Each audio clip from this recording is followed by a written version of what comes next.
Good morning, Adam. Morning, Gary. Always good to be on with you, my friend. Great to have you. It's an interesting weekend for you because James tells me that you're idle this weekend, so you can really sit back and monitor all of these conference tournaments, take in a bunch of games. I know you love calling the action, but to have a little break like this and get to kind of monitor the tournaments around the country, it's got to be a lot of fun for you. It's very odd. I'm not going to lie. It's my first weekend home, full weekend home since, I think, August, since before college football season started up. So I'm just kind of gathering my surroundings. I'm standing in the middle of my apartment, almost like a refugee, just looking around and trying to wonder if I'm in the right spot or not. Well, enjoy it because it doesn't happen often for you, Absolutely. as you said. Hey, let's before we get into some of the bigger conference tournaments where, for the most part, teams have held serve, not the case in some of these one big leagues. And I want to begin with Conference USA since UAB is just right up the road from us here in Tuscaloosa over in Birmingham. Had a dominant regular season in Conference USA, 26 wins. The schedule not what it needs to be. But that, I guess, is the danger of conference tournaments in these type of leagues. They're hosting it there, not at their home arena, Bartow Arena, but at the nearby BJCC Legacy Arena. And then they don't get just lose yesterday to Western Kentucky. They get run. Are they out now, or is there enough clout there with 26 regular season wins to get them in?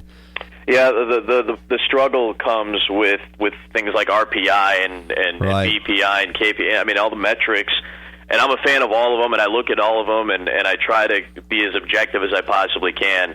My eye test, Gary, and I've been talking about this on Twitter for the last couple of days, just going back and forth with fans who are, who should my team be in and things like that. Here's what I look at. My eye test, and just personally for me, but my eye test is, did this team have regular season success, and do you think, based on the metrics that we've seen, based on how you've watched them play, and based on the schedule that they've played and how those opponents have done, do you think that their regular season success would translate into an NCAA tournament setting, say against the top 25 or 30 teams for 2 straight games? Because that's how I look at this.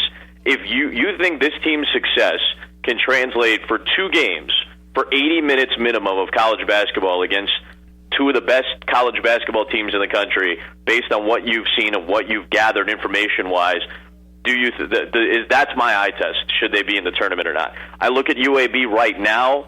I would say no.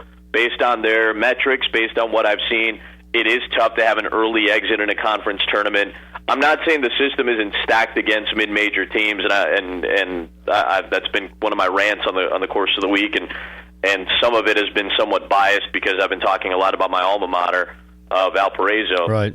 I don't see UAB's success translating into a tournament setting. That being said, they've done it in the last year. I mean, they did it a year ago against Iowa State. So, I mean, it's hard for me to say definitively, and obviously none of us can predict the future. But that being said, based on what I've seen so far and over the course of a body of work, it's not enough for me just yet. They don't pass my eye test.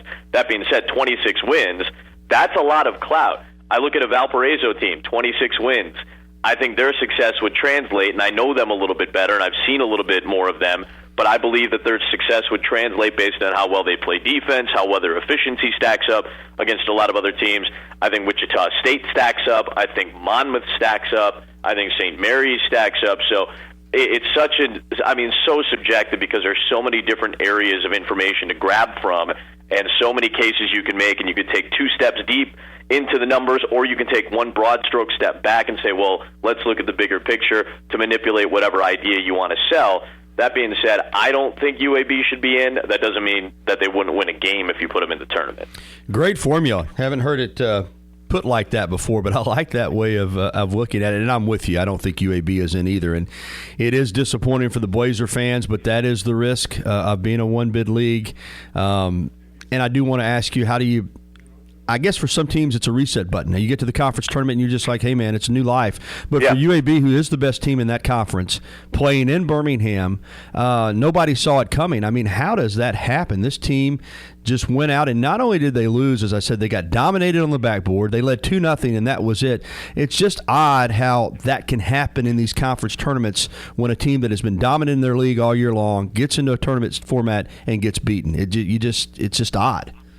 You know, and I think Jared said he understood the kind of gravity of the situation, and a lot of coaches out of these leagues do.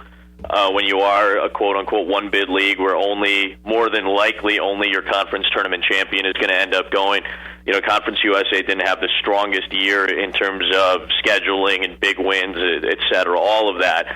That being said, it is still considered to be a one-bid league, even though in the past it hasn't necessarily been. I think the system is stacked against good and great but not elite mid-major teams. UAB I would consider a good mid-major team. But what ends up happening in this era of college basketball, good and great mid-major teams find it very difficult to schedule bigger games. Now, UAB did go out and had some really good non-conference opponents. I think they played Illinois. I think they played Virginia Tech this year. So there are some teams in there, you know, they played an SEC team in Auburn. I think there are some teams out there that you can say, well, they went out and scheduled this. That being said, I'll just use Valpo and Monmouth as examples. Valpo is a great mid-major team, but they're not an elite mid-major team. So teams don't want to schedule games. And I've had some sources tell me that Valpo has called a bunch of Power 5 schools to try to schedule games for next year, and those schools just say no because they're afraid they're going to lose, and the other part of that is the loss isn't going to be thrown under the rug. If you go out and play Dayton, if you go out and play Wichita State, and you lose to those teams, it's not going to look poorly on you. You lose to Gonzaga, it's not going to look bad on you because those are three elite mid-major teams that are looked on as the cream of the crop amongst the mid-major tables. So if you lose to those teams, that's okay. They have long-established histories of a lot of success, and they've been in the top 25, et cetera. But if you lose to a great but not elite mid-major team like a Valpo, now you're running the risk of being a bubble team in March, and now, oh, you guys lost to Valpo. That's not really a loss that we can kind of gloss over. This is how the system gets stacked up against teams like Valpo. Look at Monmouth now. Beat Georgetown, beat UCLA, beat Notre Dame, beat Iowa, and they've had this great non-conference run, yet people are like, oh, look, give them credit for scheduling so tough. Yeah, but nobody knew Monmouth was going to be that good. And let's see Monmouth try to get games now. Is somebody going to want to play a Monmouth next year or in 2 years after the scheduling has already taken place? So this is how the system gets stacked up against some of the teams like this. Let's go around the country a little bit to some of the bigger leagues, and let's go to the Big Ten because I said for the most part teams have held serve, not Iowa. No. They lose to Illinois. I mean, what happened to the Hawkeyes down the stretch and it continued into their conference tournament? You know, I think down the stretch, I've been a little bit disappointed with the play of Mike Gazelle. I think their point guard is really strong. He's really been a cog for that team, a veteran guy. But his decision-making, I think, has been an issue in the last month or so. Jared Utoff, now I'm not saying people have figured him out at all because the numbers have still been really good, but he has had to work a lot harder in games to try to get better shots. And I don't see the defensive efficiency from Iowa that I saw early in the season. I had them in late January. I had them 3 or 4 times this year, but I had them in late January when they were number 3 in the country. They were riding, I think, a 9-game win streak at that point. They go to Maryland, and very tough environment. They lose a really close game, and some decision-making was poor, and Jared Utoff had his worst night of the season. And really, since then, I haven't seen the bounce back against the quality opponents. You know, it's been a really rough stretch late in the year for Iowa. They've gone from being a potential 1 or 2 seed to dropping down to the 6, maybe even the 7 line now.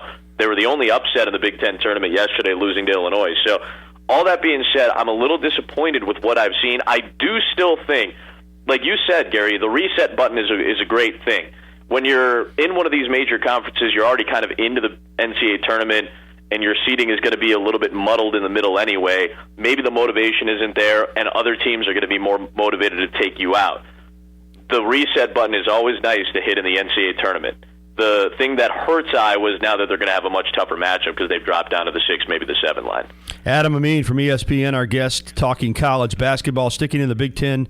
Big win for Michigan, gutting it out against Northwestern in overtime, 72-70. I think Michigan's one of those teams that, again, I don't know if their full profile tells me that they absolutely should be in the NCAA tournament. That was a really good, gutty win.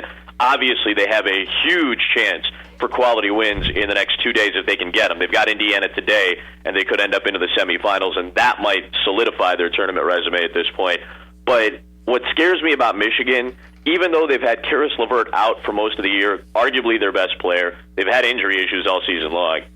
If you see Michigan in the first round, is that a team that you really want to end up seeing if they're, say, a 12 seed or a 10 seed or a 9? Are they really a team that you're going to want to end up facing in an 8-9 game? And if they win that game, then they have to. You're 1 seed, and you probably have to play Michigan in the second round. That's not a matchup I really want to see. So don't sleep on them. They've got talent. Zach Irvin, when he gets good looks, can make shots. Duncan Robinson's one of the best three-point shooters in the country, and they can play solid defense when they play as a unit, and I still think John Beilein is one of the best March coaches in the country. And Adam, in the ACC, Notre Dame really helped themselves with their comeback win in overtime against Duke. Yeah, I love the story that Mike Bray wanted a shot of whiskey after the game, and when asked why he was doing that, he said, we just like to mess stuff up here in this league. And Notre Dame has had Duke's number. I think they've won 5 of the last 6 meetings against the Blue Devils. And I look at Mike. I don't think the expectation was there early in the season. They had some tough losses. They were in and out of the top 25 and never really cracked, it felt like, the top 20 for a good chunk of the season. They lost a ton. They lost Pat Connaughton. They lost Sharon Grant. They lost all this talent from a year ago. But Zach August continues to be one of the more underrated big men in the country. Steve Astoria is starting to come into his own, and a lot of the younger guys have filled in roles for Notre Dame. And this is a cyclical program. Notre Dame has always been a cyclical program because they don't get the one-and-done guys. Usually they get guys that develop under Mike Bray and his staff, so they'll have 3-4 really good years in a row. They might have a down year after that or a mediocre based on their standards year, but they always seem to be there come March. I know they had a really rough stretch trying to get out of the first weekend, made it to the Elite Eight, gave Kentucky a ride last year. I don't know if they'll be that deep in the NCAA tournament, but I do think that they're a team viable or capable, I should say, of winning a game or two. Now to the SEC, and maybe the most costly loss of all in any of these tournaments was Vanderbilt dropping that game to Tennessee. Adam, are they in, or does this knock them out? Okay, I don't think so. And listen, I know they're right there on the cusp, and I know Joe Lunardi yesterday said let's not overreact based on the one loss. Reese Davis made a great point. Our friend Reese Davis at ESPN, friend to Alabama as well. He made a great point talking about Vanderbilt. They've gone out and played everybody. I mean, their schedule was really, really, really good. But Reese made the point, if you're not going to win these games, then what is the point of going out and scheduling all these difficult games? So I do give them credit, and I do think for a good ride, especially in late February, we really believe that this was a team that could click, that could really do some damage. But let's go back to that eye test that we were talking about, Gary. If you're going to schedule tough, great, but you have to show that you can win these games when you have all of these opportunities in, especially when you're in the SEC and you're playing some more ranked teams. The Texas A&M was ranked at points, Alabama was ranked at points, Kentucky, obviously, Florida, LSU. So you have to show that you can win these on a consistent basis, and they're not fluke losses. Neutral site loss to a Tennessee team. I know that Wade Baldwin's layup was right there, and it was waved off properly so by Carl Hess and that crew. Mm-hmm. But all that being said, you actually have to show that you can win these games on a consistent basis when you do schedule and you have those opponents in front of you. Finally, Alabama, despite shooting 46.6% from the free throw line, gets past Ole Miss 81-73. Any shot, any scenario that you see playing out tonight that Alabama could beat Kentucky?